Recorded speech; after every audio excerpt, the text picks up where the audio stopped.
അല്ലാഹു സുബ്ഹാനഹു വ തആല വിശുദ്ധമായ ഖുർആനിൽ സൂറത്തുൽ മുൽക്കിൽ അതിന്റെ ആദ്യത്തെ 2 ആയത്താണ് നമ്മൾ പറഞ്ഞത്. അല്ലാഹു സുബ്ഹാനഹു വ തആല സൂര്യ ചന്ദ്രാദി നക്ഷത്രങ്ങളെ മുഴുവനെ സൃഷ്ടിച്ചത് വമാനുർസിലു ബിൽ ആയാത്തി ഇല്ലാ തഖ്വീഫ. ചന്ദ്രഗ്രഹണം നടന്നു, എല്ലാം നേർരേഖയിൽ വരുമ്പോ അത് നിങ്ങളെ ഭയപ്പെടുത്താൻ വേണ്ടി മാത്രമാണ്. എന്നിട്ട് അല്ലാഹു നമ്മോട് ചോദിക്കുന്ന ഒരു ചോദ്യമുണ്ട്. വകഅയ്യിൻ മിൻ ആയത്തിൻ ബിസ്സമാഇ വൽ അർളി യമറുന അലൈഹാ വഹും അൻഹാ മുഅ്രിദൂൻ. വകഅയ്യിൻ മിൻ ആയ, എത്രയെത്ര ദൃഷ്ടാന്തങ്ങളാണ് ആകാശത്തും ഭൂമിയിലും നിങ്ങൾ കാണുന്നത്, എന്നിട്ടും നിങ്ങൾ അതിൽ നിന്നെല്ലാം പിന്തിരിഞ്ഞു മാറി നിൽക്കുകയാണല്ലോ. നിങ്ങൾ അല്ലാഹുവിലേക്ക് തിരിച്ചു നടക്കാൻ, ഏകനായ അല്ലാഹുവിലേക്ക് അടുക്കുവാൻ ഈ ഭൗതികമായ ജീവിതം നശ്വരമാണ് എന്ന് തിരിച്ചറിയാൻ അല്ലാഹു സുബ്ഹാനഹു വ തആല അടുത്ത ആയത്തിൽ ഖുർആൻ നമ്മോട് പറഞ്ഞ ഏറ്റവും പ്രധാനപ്പെട്ട ഒരു ഗുണപാഠം. ഖുർആനിന്റെ 114 അധ്യായങ്ങൾ നിങ്ങൾ പരിശോധിച്ചു നോക്കൂ. 6600 പരം വരുന്ന ആയത്തുകൾ നിങ്ങൾ ഗവേഷണം ചെയ്തു നോക്കൂ. ഒരു ഭാഗത്തും അല്ലാഹു സുബ്ഹാനഹു വ തആല ഈ ഭൗതികമായ കേവലമായി നാം വിലകെടുക്കുന്ന ഈ ജീവിതത്തെ 60-70 വയസ്സാണ് ആയുസ്സെന്ന് പരിമിതപ്പെടുത്തി പറഞ്ഞു തന്നെ ദുഃഖങ്ങളും പ്രയാസങ്ങളും കടങ്ങളും ബാധ്യതകളും ആകുലതകളും വ്യാകുലതകളും നിറഞ്ഞ ഈ ജീവിതത്തെ ഖുർആൻ ഒരു ജീവിതമായി പരിഗണിച്ചിട്ടേയില്ല. അല്ലാഹുവിന്റെ ഖുർആൻ പറഞ്ഞത് വമൽ ഹയാത്തുദ് ദുനിയാ ഇല്ലാ മതാഉൽ ഗുറൂർ. ഈ ദുനിയാവെന്ന് പറയുന്നത് നിങ്ങളെ വഞ്ചിക്കുന്ന, നിങ്ങളെ ചതിക്കുന്ന ചില സുഖഭോഗ വസ്തുക്കൾ മാത്രമാണ്. അല്ലാഹു സുബ്ഹാനഹു വ തആല വളരെ വിശാലമായി, വളരെ വിസ്തൃതമായി നമ്മോട് പറയുന്ന ഏറ്റവും പ്രധാനപ്പെട്ട ഒരു കാര്യമാണിത്. ഈ ദുനിയാവെന്ന് പറഞ്ഞാൽ അല്ലാഹു പറയുകയാണ്, ഇവിടെ നിങ്ങൾ ഖുർആനിന്റെ ശൈലി സന്ദർശിച്ചു നോക്കുക. അല്ലദീ ഖലഖൽ മൗത വൽ ഹയാ, അവനാണ് മരണത്തെ സൃഷ്ടിച്ചത്. പിന്നെയാണ് അല്ലാഹു പറഞ്ഞത് മരണത്തെ മാത്രമല്ല വൽ ഹയാ, അവനാണ് ജീവിതത്തെ സൃഷ്ടിച്ചു നൽകിയത് എന്ന് പറഞ്ഞാൽ അല്ലാഹു ആദ്യം പറഞ്ഞത് ജീവിതത്തെ അല്ല, ഈ ഭൗതികമായ ജീവിതമാണ് ഖുർആൻ പറഞ്ഞതെങ്കിൽ അല്ലാഹു ആദ്യം പറയേണ്ടത് അവൻ ജീവിതത്തെ സൃഷ്ടിച്ചവനാണ്, അവന് മരണത്തെ സൃഷ്ടിച്ചവനാണ്. അല്ല അല്ല, ഈ ജീവിതം എന്ന് പറയുന്നത് നശ്വരമായ ജീവിതമാണ്. ഇതിനെ ഒരു ജീവിതമായി അല്ലാഹുവിന്റെ ഖുർആൻ പരിഗണിച്ചിട്ടില്ല.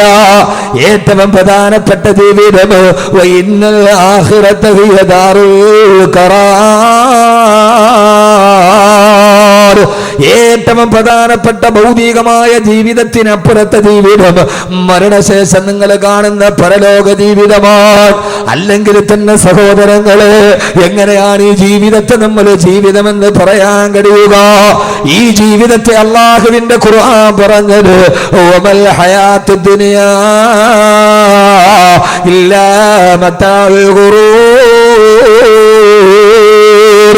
ഈ ജീവിതം നിങ്ങളെ ചതിക്കുന്നതിലെ വസ്തുക്കൾ മാത്രമാണ്. ശരിയാണ്, ശരിയാണ്, ജീവിതമാണ് എന്നെ ചതിച്ചത്, എന്നെ ചതിച്ചത് ജീവിതമാണ്, മരണം എന്നെ ചതിച്ചിട്ടേ ഇല്ല. വളരെ ഗഹനമായി കേൾക്കണേ, എന്നെ ചതിച്ചത് എന്റെ ജീവിതമാണ്, മരണം എന്നെ ചതിച്ചിട്ടേ ഇല്ല. എന്നെ ചതിച്ചത് എന്റെ ജീവിതത്തിലെ കൂട്ടുകാരനാണ്, മരണമെന്ന കൂട്ടുകാരൻ എന്നെ ചതിച്ചിട്ടില്ലല്ലോ.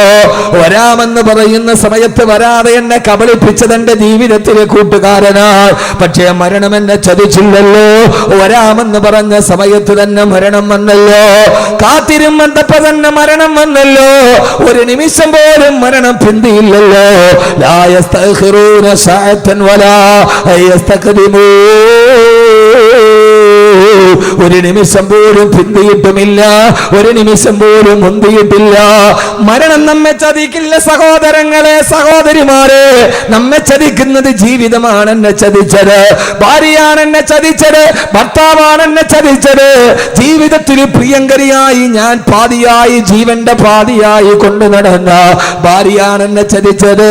ഞാൻ വിശ്വസിച്ചു നടന്ന ഭർത്താവാണ് എന്നെ ചതിച്ചത്. എന്റെ മക്കളാണ് എന്നെ ചതിച്ചത്, എന്റെ മാതാപിതാക്കൾ മക്കളാണ് എന്നെ കയ്യിലിട്ട് കളഞ്ഞത്. അല്ലാഹുവേ അല്ലാഹുവേ, കൂട്ടുകാരാണ് എന്നെ ചതിച്ചത്, വീട്ടുകാരാണ് എന്നെ ചതിച്ചത്, കൂടപ്പുറപ്പുകളാണ് എന്നെ ചതിച്ചത്. മരണം എന്നെ ചതിച്ചിട്ടേ ഇല്ല, എന്റെ മക്കളാണ് എന്നെ ചതിച്ചത്. ഞാൻ താരാട്ടുപാടി വളർത്തിയ മക്കളല്ലയോ എന്നെ ചതിച്ചു കളഞ്ഞത്. ഈ ദുനിയവിയായ ജീവിതം ചതിയുടേതാണ്.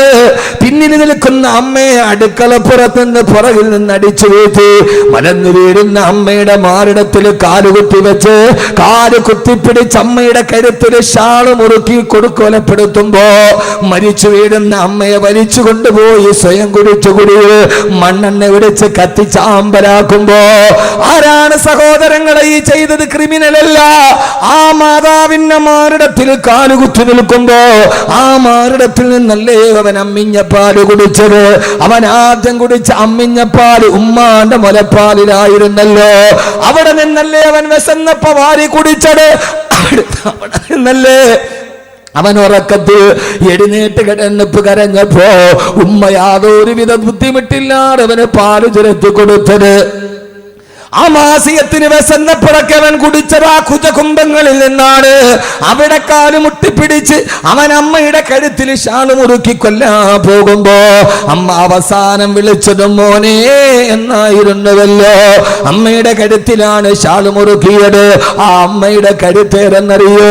ആദ്യമായി ഊഞ്ഞാല് കെട്ടി നമ്മൾ ആടിയത് ഉമ്മാന്റെ കഴുത്തിലാണ്.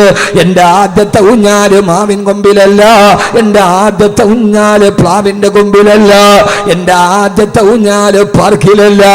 ഞാൻ ആദ്യമായി ഊഞ്ഞാല് കെട്ടിയാടാടിയത് എന്റെ ഉമ്മാന്റെ കഴുത്തിലാണ്. കുഞ്ഞിളം കൈകൾ കൊണ്ട് ഉമ്മാന്റെ കഴുത്തിൽ കെട്ടിപ്പിടിച്ച് ഊഞ്ഞാലാടിയ കഴുത്തിൽ തന്നെ ഷാളിട്ട് മുറുക്കുമ്പോ സഹോദരങ്ങളെ രാവിലെ മുതൽ വൈകുന്നേരം വരെ കഷ്ടപ്പെട്ട് വളർത്തിയ മക്കളാണ് എന്നെ ചതിച്ചത്. അതുകൊണ്ടാണ് അല്ലാഹു പറഞ്ഞത് വമൽ ഹയാത്തു ദുനിയാ ഇല്ലാ മതാഉൽ ഖുറൂർ. ഈ ദുനിയാവ് നിങ്ങളെ ചതിക്കുന്ന ചില വസ്തുക്കൾ മാത്രമാണ്. മരണം നിങ്ങളെ ചതിക്കില്ല സഹോദരങ്ങളെ. മരണമാണ് കൃത്യസമയത്ത് ചതിക്കാതെ കാത്തിരിക്കുമ്പം വരുന്നത് മരണമാണ്. ആ മരണത്തിന് പിന്തലില്ലല്ലോ. കലാമണ്ഡലം ഗീതാനന്ദന പറയുന്ന മനുഷ്യൻ കഴിഞ്ഞ ആഴ്ച കേരളത്തിന്റെ കലയരങ്ങിൽ നിന്ന് ഒഴിഞ്ഞു മാറിപ്പോയി. കഥകളിയുടെ ലാസ്യഭാവങ്ങളെ തന്റെ മുഖത്തിന്റെ നവരസങ്ങൾ കൊണ്ട് പഠിപ്പിച്ചു കൊടുത്ത കേരളം കണ്ട മഹാനായ കഥകളിക്കാരനാണ് കലാമണ്ഡലം ഗീതാനന്ദന്. ആയിരക്കണക്കിന് ആളുകൾ തിങ്ങി നിറഞ്ഞു നിൽക്കുന്ന സ്റ്റേജിൽ അദ്ദേഹം കഥകളി ആടിക്കൊണ്ടിരിക്കുമ്പോ ആടി അദ്ദേഹത്തിന്റെ കലാരൂപത്തിൽ പ്രേക്ഷകര് മുഴുവനും മനസ്സൊടുക്കി നിന്നപ്പോ കലാമണ്ഡലം ഗീതാനന്ദ കലാലോകത്തിന്റെ മാസ്മരീക പ്രതിഭ തന്റെ ആട്ടത്തിന്റെ ഇടയിൽ രണ്ട് കൈ കൂപ്പി അദ്ദേഹം നിലത്തേക്ക് തൊട്ടു. ആളുകൾ വിചാരിച്ചു അദ്ദേഹം വേദിയെ അനുഗ്രഹിക്കുന്നതാണെന്ന്, അദ്ദേഹം വേദിയോട് അനുഗ്രഹം തേടുന്നതാണെന്ന്. ഈ ഒരു അകലത്തിൽ കാത്തു നിന്നവർക്ക് പോലും മനസ്സിലാവില്ല. ആ മനുഷ്യൻ ആടിക്കൊണ്ടിരിക്കുമ്പോ മരണത്തിന്റെ ദൂതൻ വന്നെന്ന് അടുത്തിരിക്കുന്നവർക്ക് പോലും കാണാൻ കഴിഞ്ഞില്ലല്ലോ. ഫലൗലാ ഇദാ ബലഗത്തിൽ ഹുൽഖൂം വഅൻതും ഹീനഇദ തൻദുറൂൻ വനഹ്ന അഖറബു ഇലൈഹി മിൻകും വലാകിൻ ലാ തുബ്സിറൂൻ. സൂറത്തുൽ വാഖിഅല്ലേ എപ്പോഴും ഓതുന്നതല്ലേ. മരണദൂതൻ അതിന് അടുത്ത് വന്ന് നിന്നിട്ടും വലാകിൻ ലാ തുബ്സിറൂൻ, നിങ്ങൾക്കൊരാൾക്ക് പോലും കാണാൻ കഴിഞ്ഞില്ലല്ലോ. കലാമണ്ഡലം ഗീതാനന്ദൻ കൈകൂപ്പി താഴേക്ക് വീണു. ഇതുപോലെ കണ്ടു നിന്നവര് വിചാരിച്ചു അദ്ദേഹം സ്റ്റേജിനെ വന്നിക്കുകയാണെന്ന്. കുഴഞ്ഞു വീണപ്പെടാൻ അറിഞ്ഞത് മരണമാ മനുഷ്യനെ കുത്തിപ്പറിച്ചു പോയെന്ന്. എന്റെ പ്രിയപ്പെട്ട പെങ്ങളെ ഓർക്കുക, നിഴല് പോലെ കൂടെ നടക്കുന്ന ചൈക്കാത്ത മരണത്തെ ഓർമ്മിപ്പിക്കുക. 25 മിനിറ്റ് പ്രസംഗിക്കാനുള്ള ഡീറ്റെയിലും എഴുതിയ പേപ്പറുമായിട്ടാണ് ഇന്ത്യ രാജ്യത്തിന്റെ ഉരുക്കു ശക്തിയായി മാറിയ ഡോക്ടർ APJ അബ്ദുൽ കലാം പ്രസംഗിക്കാൻ കയറിയത്. ആർക്കറിയാം അഹമ്മദ് കബീർ ബാക്കവി പ്രസംഗിച്ച് അവസാനിപ്പിക്കുമോ, അതല്ല വാക്കുകൾ ഇവന്റെ തൊണ്ടയിൽ കുടുങ്ങുമോ, ആരും അറിയാതെ ഇവിടെ കുഴഞ്ഞു വീടുമോ? ജീവിതമെന്ന് പറയുന്ന കോമാളിയുടെ നടുവിലൂടെ നടന്നു പോകുമ്പോ ഈ APJ അബ്ദുൽ കലാം 25 മിനിറ്റ് പ്രസംഗിക്കാനുള്ള കുറിപ്പുകളും എഴുതിയിട്ടാണ് കയറി നിന്നത്. പാതിവടിയിൽ കുഴഞ്ഞ് താഴേക്ക് വീടുമ്പോ താൻ സ്വന്തം കൈപ്പട കൊണ്ട് എഴുതിയത് പോലും പറഞ്ഞു തീർക്കാൻ മരണം തന്നെ കൊത്തിപ്പറിക്കുമെന്ന് APJ അബ്ദുൽ കലാമിനെ മുൻകൂട്ടി കാണാൻ കഴിഞ്ഞില്ലല്ലോ. എന്റെ പ്രിയപ്പെട്ട പെങ്ങള്, പാകിസ്ഥാന്റെ മുൻ പ്രധാനമന്ത്രി ബേനസീർ ഭൂട്ടോ റാവൽപിണ്ടിയുടെ പൊതു തെരഞ്ഞെടുപ്പ് യോഗത്തിനാണ് ബോംബ് സ്ഫോടനത്തിൽ തകർന്നു പോകുന്നത്. ബേനസീർ മരിക്കുന്നതിന് തൊട്ടു മുമ്പുള്ള 5 മിനിറ്റ് BBC റെക്കോർഡ് ചെയ്ത് കാണിച്ചത് എങ്ങനെയെന്നറിയോ? വാഹനം വന്ന് നിൽക്കുന്നു, റാവൽപിണ്ടിയിൽ കൂടി നിൽക്കുന്ന അനുയായികൾ നേതാവിനെ വിളിക്കുന്നു. ആ കാറിലിരുന്ന് പൊതു തെരഞ്ഞെടുപ്പ് റാലി അഭിസംബോധന ചെയ്യാൻ പോകുന്നതിന് മുമ്പ് മിസ്സിസ് ബേനസീർ ഭൂട്ടോ, സുന്ദരിയായ ബേനസീർ ഭൂട്ടോ തന്റെ ബാഗ് തുറന്നിട്ട് ലിപ്സ്റ്റിക് എടുത്ത് ചുണ്ടിലേക്ക് വെക്കുന്നു. മുഖത്ത് സൗന്ദര്യവസ്തക വസ്തുക്കൾ തേച്ചിട്ട് കണ്ണാടിയിൽ തന്നെ മുഖം നോക്കുന്നു. അപ്പോഴും ബേനസീറിനറിയില്ലല്ലോ ഈ കാണുന്ന ചുണ്ടുകളും മാംസ കഷണങ്ങളായി ചിതറിത്തെറിക്കുമെന്ന്. 2 മിനിറ്റ് കഴിഞ്ഞാൽ തന്റെ ശരീരം ഈ തലച്ചോറ് റോഡിൽ ചിതറുമെന്ന്. ഈ കണ്ണാടിയിൽ കണ്ട മുഖം ഇനി ഒരിക്കൽ കൂടി ഇതേപോലെ കാണാൻ കഴിയില്ലെന്ന്.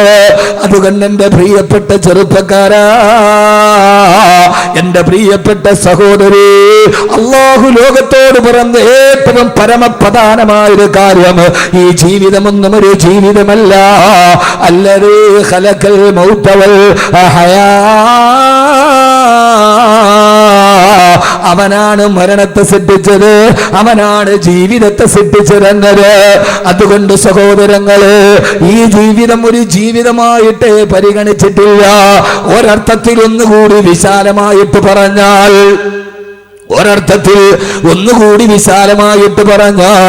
ഈ ജീവിതത്തെ എങ്ങനെയാണ് ജീവിതമായി പരിഗണിക്കുക?